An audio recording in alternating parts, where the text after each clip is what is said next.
Hey guys, Baristang Manyan here. So tara, papakita ko sa inyo kung paano ako gumawa ng cold brew. So first thing dyan is mag-weigh muna tayo ng ating beans. So yung ginawa ko is medium roast lang. Then after natin mag-weigh, i-grade natin siya ng coarse size.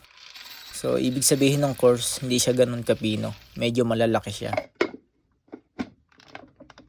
Katulad ng black coffee, mga ganon. Medyo coarse kasi yun eh. Grind ng mga filter coffee o ng mga B60. And then after that, ilalagay natin siya o itatransfer natin siya dun sa ating biniling cold brew jar. Nabili natin siya sa Amazon. I think 50 real kung hindi ako nagkakamali. Maganda dyan is hindi na tayo gagamit ng paper filter o nung filter bag na ginagamit madalas sa cold brew. Kasi yan, kung nakikita niyo yung stainless sa loob, yan na yung pinakang strainer niya. So after that, lagay natin yung ating water. So room temp lang na water.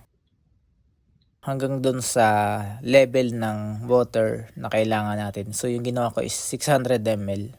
So kung napapansin nyo, yung stainless na pinakang strainer niya is hindi totally nakalubog. Kaya ang ginawa ko, binaliktad ko siya para nakalubog talaga o nakasoak yung ating grinded beans kasi kailangan pag gagawa kayo ng cold brew, totally na nakasoak yung grinded beans nyo para totally ma-extract yung coffee niya. So ayan na siya kinabukasan. Bale 15 hours ko lang siya ini-steep pero mostly dapat 20 to 24 hours yung steeping time niya.